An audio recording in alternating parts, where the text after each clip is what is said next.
नमस्कार दोस्तों, stock market studies में फिर से एक बार आपको बहुत बहुत स्वागत है। तो आज मैं फिर से आपके सामने कुछ इंपॉर्टेंट कंपनी के अपडेट्स लेके आया हूँ। तो इस वीडियो को लास्ट तक जरूर देखिएगा और अभी तक अपने चैनल को सब्सक्राइब नहीं किया तो जरूर कर लीजिएगा कंटिन्यूसली इन्फॉर्मेशन और अपडेट्स पाने के लिए।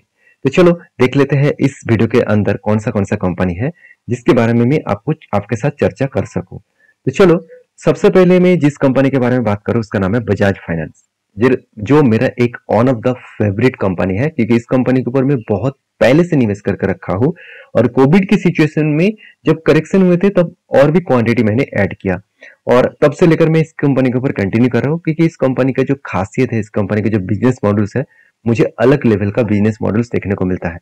कंपनी के जो बिजनेस मॉडल्स है वो आप देखेंगे तो हर जगह पे आपको इसका बिजनेस दिखेगा, चाहे वो रिटेल काउंटर से लेकर बड़े से बड़े बिजनेस इंडस्ट्रीज के ऊपर आपको इसका काउंटर दिखेगा। और इस कंपनी के ऊपर दो बड़े अपडेट्स आए जो अपडेट्स के कारण मुझे लगता है कंपनी में अपकमिंग टाइम्स में और भी ज्यादा ग्रोथ होने का चांसेस है। अभी आप कहेंगे सर वो कौन सा, चलो मैं आपको समझाता हूँ।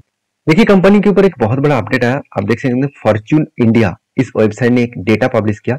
आप ध्यान से इस डेटा को देखना तभी आपको सब कुछ क्लियर हो जाएगा। आप क्या बताया जा रहा है, Bajaj Finance to launch micro finance tractor and commercial vehicles financing. इसका मतलब कंपनी अभी माइक्रो फाइनेंस के ऊपर भी काम करना स्टार्ट कर चुके हैं। ट्रैक्टर्स वगैरह जब बेचेंगे कोई कंपनी तो उसके ऊपर भी फाइनेंस बजाज फाइनेंस कर देंगे। कमर्शियल जो व्हीकल्स है उसको बेचा जाएगा, उसके ऊपर भी फाइनेंस बजाज फाइनेंस कर देंगे। तो यहाँ पे क्या बताया जा रहा है, the NBFC major estimated add 14 million customers. तो सोचिए वो सोच रहा है कि इतनी बड़ा मार्केट जगह पे जहाँ पे गाड़ियां कंटिन्यूसली बेचा जा रहा है, ट्रैक्टर्स बेचा जा रहा है, तो उस जगह पे मैं एंटर हो जाऊं। तो इसलिए वो सोच रहा है कि 14 मिलियन से भी ज्यादा कस्टमर वो एक्वायर कर पाएंगे, 11 million offline and 3 million digital in the financial year. तो इतना बड़ा टारगेट लेकर जो कंपनी चल रहा है, तो सोचिए उस कंपनी के ऊपर डर किस बात की। तो देखिए डेटा सब कुछ बताएंगे, डेटा ही सब कुछ का आधार है। डेटा अगर बताएंगे कि आपका किस तरीके से ग्रोथ होने का चांस है। देखिए बजाज फाइनेंस लिमिटेड, यहाँ पे और एक चीज बताया गया, आप ध्यान से इस चीज को देखना। यहाँ पे देखिए Bajaj Finance Limited which raise up to 10,000 crore through QIP. QIP का मतलब आप सभी जानते हैं क्वालिटी, जो इन्वेस्टर है, पोर्टफोलियो इन्वेस्टर है, उनके शेयर को कुछ उनको बेचा जाएगा, उसके बदले में वो 10,000 करोड़ मार्केट से उठा पाएंगे। तो सोचिए कितना बड़ा टारगेट लेके चल रहा है और कंपनी ये भी लेके चला है कि द द यहाँ पे देख सकते हैं, the tractor finance business will be launch by January 2024 and commercial vehicle जो लैंडिंग जो प्रोजेक्ट है उसको लॉन्च करेगा कब, 2025 में। तो इसका मतलब कमर्शियल व्हीकल और ट्रैक्टर दोनों में ही प्रोजेक्ट के ऊपर कंपनी काम करना स्टार्ट कर चुके हैं, बस स्टार्ट करेंगे। और ये मैं नहीं बता रहा हूँ, खुद जाकर आप देखेंगे तो यहाँ पे क्या बताया जा रहा है, मैनेजिंग डायरेक्टर उन्होंने खुद बताया, राजीव जैन जी उन्होंने खुद बताया, इन्होंने खुद बताया कि इस तरीके से बिजनेस को वो आगे बढ़ेगा। तो बजाज फाइनेंस एक स्ट्रॉन्ग लेवल का कंपनी है। इसके ऊपर कुछ चीज सोचने से पहले मैं एक चीज कहूंगा, इसका अलग लेवल का कुछ डेटा आप जरूर देखिए। देखिए और भी एक न्यूज है, वो भी मनी कंट्रोल वेबसाइट के माध्यम से। यहाँ पे क्या न्यूज बताया जा रहा है, आप ध्यान से देखना। RBI imposes rupees 8.5 lakh penalty of Bajaj finance for the rules violence. तो इसका मतलब है आरबीआई ने पेनल्टी लगा चुके हैं 8.5 लाख के ऊपर। तो इसके ऊपर में किसके ऊपर ना, बजाज फाइनेंस के ऊपर। तो बजाज फाइनेंस के ऊपर एक नॉन जो कॉम्प्लीमेंट्स है उसके कारण यहाँ पे देख सकते हैं कंपनी के ऊपर आरबीआई ने 8.5 लाख के आसपास पेनल्टी लगा चुके हैं। तो मुझे कुछ दोस्तों ने कमेंट किया सर इसके ऊपर पेनल्टी लगाया गया है तो क्या कंपनी के ऊपर भारी भरकम गिरावट होगा। देखिए कुछ भी नहीं होगा क्योंकि 8.5 लाख का पेनल्टी है। कंपनी का मार्केट कैप कितना है, कंपनी का मार्केट कैप 4.5 लाख करोड़ से भी ज्यादा, 4,80,000 करोड़ से भी ज्यादा। तो उनमें से कंपनी का पेनल्टी कितना लगाया गया, 8.5 लाख। तो सोचिए आपके पास आपके जेब में 1 लाख रुपया है, ठीक है। आपका 1 लाख रुपया में अगर मान के चलिए 10 रुपया अगर आपको गिर गया किसी जगह पे, तो क्या उसके लिए आप चिंता करेंगे, बिल्कुल नहीं, आप उसको छोड़कर आगे बढ़ेंगे। तो इसी तरीके से सिचुएशन बजाज फाइनेंस के ऊपर देखने को मिला। तो इसमें कोई चिंता करने का जरूरत नहीं, इस तरीके से कभी कभी सिचुएशन देखने को मिलेगा ही। और मुझे जो बेस्ट पॉइंट लगा कंपनी का प्रोजेक्ट, तो उसके चलते मुझे लगता है अपकमिंग टाइम्स में बजाज फाइनेंस का ग्रोथ और भी बढ़ेगा। तो क्वार्टरली फाइनली अभी तक रिजल्ट नहीं आया, कब रिजल्ट आएगा मैं अभी चलो मैं आपको दिखाई देता हूँ। फाइनली जो रिजल्ट आएगा वो यहाँ पे अनाउंसमेंट किया जा रहा है कि 17 अक्टूबर के दिन में कंपनी का रिजल्ट आने वाला है। तो जब रिजल्ट आएगा तो एक धमाका हो सकते हैं, और उससे पहले ही मुझे लगता है चार्ट पैटर्न कुछ उसी तरीके से इंडिकेट कर रहा है कि एक धमाका परफॉर्मेंस होगा, क्योंकि चार्ट पैटर्न क्या बता रहा है, यहाँ पे क्या बना, शोल्डर, उसके बाद क्या बना, एक हेड, सॉरी माफी चाहता हूँ, हाँ शोल्डर कम हेड कम शोल्डर, तीनों चीज यहाँ पे कंप्लीट कर चुके हैं। फाइनली मैंने आपको एक इस जगह पे इस कैंडल के ऊपर एक में एंट्री लिया था, मैंने आपको मेंशन भी किया था, और मेरा टारगेट यहाँ तक था, तो इजीली टारगेट बन चुके हैं। तो मैं एक शॉर्ट टर्म ट्रेड यहाँ पे बना चुका हूँ, और छोटे क्वांटिटी के साथ मैं एक बड़े क्वांटिटी के साथ ट्रेड लेने वाला हूँ, और वो भी स्विंग ट्रेडिंग। तो जिसके लिए यहाँ पे देखिए शानदार तरीके से ब्रेकआउट हुआ और हाई वॉल्यूम के साथ ब्रेकआउट हुआ, और मुझे सिर्फ इसके ऊपर कोई क्लोजिंग कैंडल चाहिए। इसका मतलब मैं यहाँ पे लाइन ड्रॉ कर रहा हूँ, इसके ऊपर मुझे कोई क्लोजिंग कैंडल चाहिए, क्लोजिंग कैंडल दे तो उसके ऊपर मैं एंट्री लूंगा, और मेरा जो टारगेट रहेगा एक लंबा सा टारगेट रहेगा, करीबन 1084746 के आसपास आप बोल सकते हैं। तो इस लंबा टारगेट को पाने के लिए आपको थोड़ा सा पेशेंस के साथ बने रहना होगा। तो आपके क्या राय है इस कंपनी के ऊपर जरूर कमेंट्स करके बताना। नेक्स्ट जो कंपनी है जिसके बारे में बात करूं उसका नाम है जुबिलेंट फुटवर्क।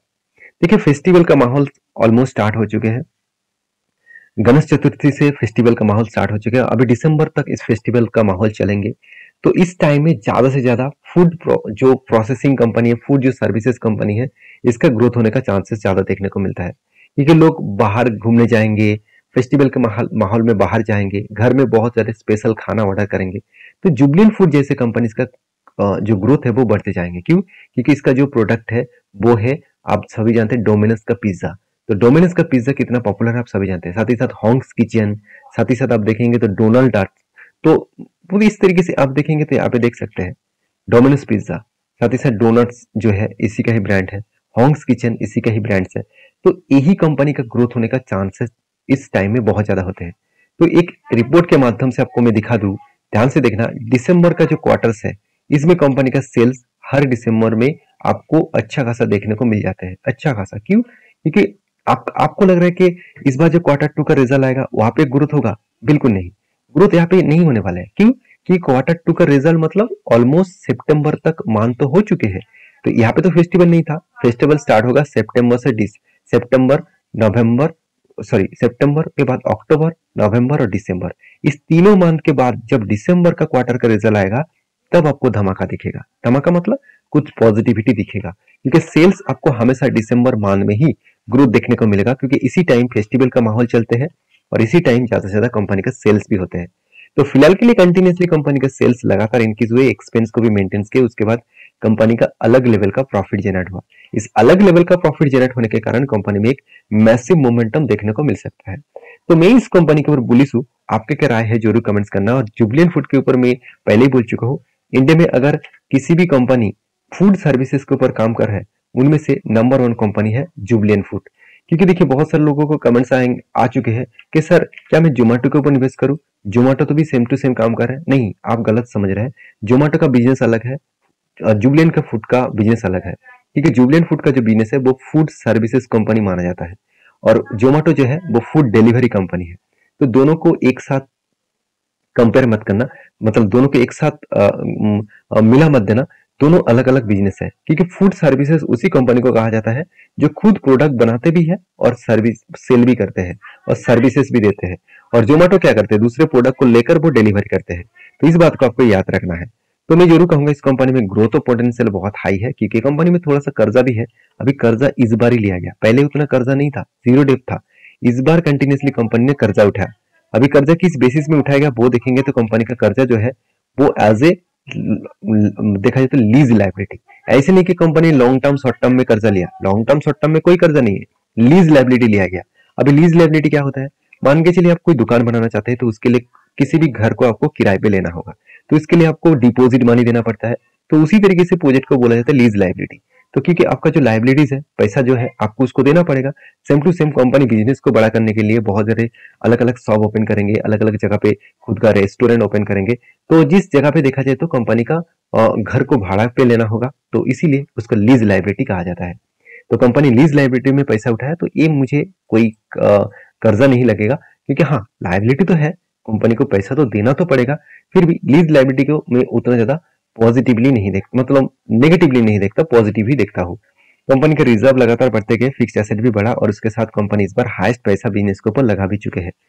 तो रही बात इस कंपनी के चार्ट पैटर्न का, तो उसके बारे में डिस्कशन करूं तो कंटिन्यूसली देखेंगे तो इस कंपनी के ऊपर एक शानदार तरीके से कफ, उसके बाद 2 बार हैंडल भी क्रिएट हुआ और फाइनली ब्रेकआउट भी हुआ। तो एक्चुअली देखा जाए तो ब्रेकआउट इस कैंडल ने किया और नेक्स्ट कैंडल ने यहाँ पे इस कैंडल ने ब्रेक किया, नेक्स्ट कैंडल ने ब्रेकआउट किया। तो ब्रेकआउट करने के बाद मैंने आपको बताया कि मैंने रिवर्सल के बाद इस जगह पे एंट्री लिया हूँ, क्योंकि जब लॉन्ग जर्नी के बाद ब्रेकआउट होता है तो मैं थोड़ा सा इंतजार कर लेता हूँ, जब करेक्शन होंगे तब मैं एंट्री लेता हूँ और मेरा टारगेट जो रहेगा वो 620 के आसपास टारगेट मेरा रहेगा, क्योंकि यहाँ से मुझे लगता है थोड़ा सा होल्ड करने के बाद धीरे धीरे करके वो टारगेट तक अचीव कर सकते हैं और टारगेट अचीव करने का हायर चांसेस है, क्योंकि इसके बीच में कोई भी स्ट्रॉन्ग उतना रेजिस्टेंस नहीं है। फाइनली रेजिस्टेंस यहाँ तक है, तो इस रेजिस्टेंस तक टारगेट बना है, तो मुझे लगता है इस रेजिस्टेंस तक वो टारगेट अचीव कर सकते हैं। बाकी देखा जाएगा क्या होने वाला है क्या नहीं होने वाला है, वो तो आपको बाद में पता चलेगा। नेक्स्ट जो कंपनी जिसके बारे में बात करूं उसका नाम है ततब चिंतम फार्मा केमिकल्स लिमिटेड। तो बहुत सारे दोस्तों ने मुझे कमेंट्स किया कि सर इस कंपनी गिरते गिरते एकदम 52 वीक लो के आसपास ट्रेड कर रहा है, अभी लाइफ टाइम लो के आसपास ट्रेड कर रहा है, क्या इस कंपनी के ऊपर क्या करना चाहिए। देखिए कंपनी में दो चीज आपको मैं शेयर करूंगा। कंपनी का आरओसी आरओई में थोड़ा सा प्रेशराइज देखने को मिला और कंपनी फार्मास्यूटिकल्स इंग्रेडिएंट्स के ऊपर, साथ ही साथ एग्रो केमिकल्स के ऊपर भी कंपनी काम करते हैं और स्पेशलिटी केमिकल्स के ऊपर काम करते हैं। तो कंपनी का फार्मास्यूटिकल्स और साथ ही साथ आप देखेंगे तो एग्रो केमिकल्स और उसके साथ साथ स्पेशलिटी केमिकल्स, इस तरीके से कैटेगरीज के ऊपर कंपनी काम कर रहा है। तो मैं जरूर कहूंगा इस कंपनी के ऊपर आज प्रेशर होने के कारण, गिरावट होने के कारण एक ही है कि स्पेशलिटी केमिकल का मार्केट का डिमांड कम हो चुका है, एग्रो केमिकल्स के ऊपर भी थोड़ा सा प्रेशराइज है और फार्मास्यूटिकल इंडस्ट्रीज के ऊपर भी बहुत ज्यादा प्रेशर है। तो जिसके चलते हैं मुझे लगता है इस कंपनी के ग्रोथ होने का चांसेस थोड़ा सा टाइम लग सकते हैं, क्योंकि अभी टोटल ओवरऑल मार्केट में प्रेशराइज है। कंपनी के देखिए कर्जा ना के बराबर है, इनकम भी है और प्रोमोटर के पास होल्डिंग्स भी है। अभी कंपनी का क्वार्टरली रिजल्ट दिखा देता हूँ, ध्यान से इस चीज को देखना। ऐसे नहीं कि कंपनी का सेल्स कम हुआ, कंटिन्यूसली कंपनी देखिए सेल्स को इंक्रीज किए, एक्सपेंस को भी मेंटेन किए और उसके साथ साथ कंपनी का नेट प्रॉफिट आप देखेंगे तो पिछली बार कितना था 9.5 करोड़, इस बार कितना है 9.5 करोड़, उससे पहले कितना था 23 करोड़। इसका मतलब सेल्स में चेंजिंग तो हुआ मगर उतना ज्यादा चेंजिंग नहीं हुआ, प्रॉफिट उतना ज्यादा नहीं बढ़ा। सेल्स बढ़ने के कारण बाद भी कंपनी का प्रॉफिटेबिलिटी नहीं बढ़ा। तो इस यही चिंता का विषय है कि कंपनी के ऊपर प्रेशराइज आ सकते हैं। तो देखिए ईयर ऑफ ईयर बेसिस में देखा जाए तो कंपनी का प्रॉफिटेबिलिटी एक ही रेंज के ऊपर फंसा हुआ है। तो कंपनी का सेल्स ग्रोथ तो ठीक है, प्रॉफिट ग्रोथ में थोड़ा सा करेक्शन देखने को मिला। अभी एज ए इन्वेस्टर के बारे में बात करूं तो प्रोमोटर से लेकर एफएसडीएस पब्लिक के पास क्वांटिटी तो है, मगर धीरे धीरे करके क्वांटिटी डीएस बढ़ा चुके हैं, एफएस के पास भी थोड़ा छोटा मोटा क्वांटिटी ऐड हो रहा है, इसका मतलब कुछ ना कुछ पॉजिटिविटी वो कर रहा है।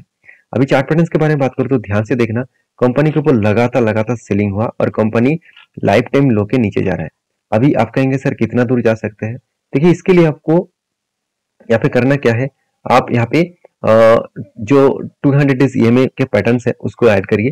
देखिए 200 डेज ईएमए, 50 डेज ईएमए और 20 डेज ईएमए तीनों ट्रेड ईएमए के नीचे कंपनी ट्रेड कर रहा है। तो मुझे लगता है और भी करेक्शन होने का चांसेस है, जिस तरीके से यहाँ पे वॉल्यूम भी डाउन हो रहा है। अभी रिजल्ट आना बाकी है, तो रिजल्ट कब आएंगे, 23 अक्टूबर में कंपनी का रिजल्ट आने वाला है। तो रिजल्ट आने के बाद ही पता चलेगा कि एक्चुअली कंपनी का सिचुएशन क्या हो सकता है। तो फिलहाल के लिए मैं इस कंपनी के ऊपर इंतजार करूंगा, जब कोई मौका मिले, कोई सिचुएशन क्रिएट हो, कोई टेक्निकली चार्ट पैटर्न्स बने, तब मैं कुछ डिसीजन लूंगा। फिलहाल के लिए मेरे पास कोई भी इस कंपनी का ट्रेड नहीं है। तो नेक्स्ट जो कंपनी जिसके बारे में बात करूं उसका नाम है जेंसॉल इंजीनियरिंग लिमिटेड। तो जेंसॉल इंजीनियरिंग लिमिटेड देखा जाए तो ये भी एक मिसलेनियस टाइप कैटेगरीज की कंपनी है। तो कंपनी ने एक धमाका परफॉर्मेंस किया और अच्छा खासा एक परफॉर्मेंस करने के बाद कंपनी के बोर्ड ने एक अनाउंसमेंट किया, वो है बोनस का। कंपनी देखिए 2021 में हर 3 शेयर के बदले 1 शेयर आपको बोनस दिया था। अभी 2023 में 17 अक्टूबर में आपको 1 के बदले 2 शेयर बोनस के हिसाब से देने वाले हैं। तो इस तरीके से बोनस पाने के लिए चैनल को इस तरीके बोनस पाने के लिए आपको कंपनी को रिसर्च करना होगा, उसके बाद काम करना होगा। मेरे वीडियो टोटली एजुकेशन पर्पस में होता है, कोई भी बायन से लेकर रिकमेंडेशन नहीं है। किसी भी कंपनी के ऊपर अगर आपको काम करना है तो आपके रिस्क के हिसाब से आपको रिस्क को मैनेज करके काम करना होगा। तो मिलते हैं नेक्स्ट वीडियो में, तब तक के लिए अच्छे से रहिए, अपने ख्याल रखिए, धन्यवाद।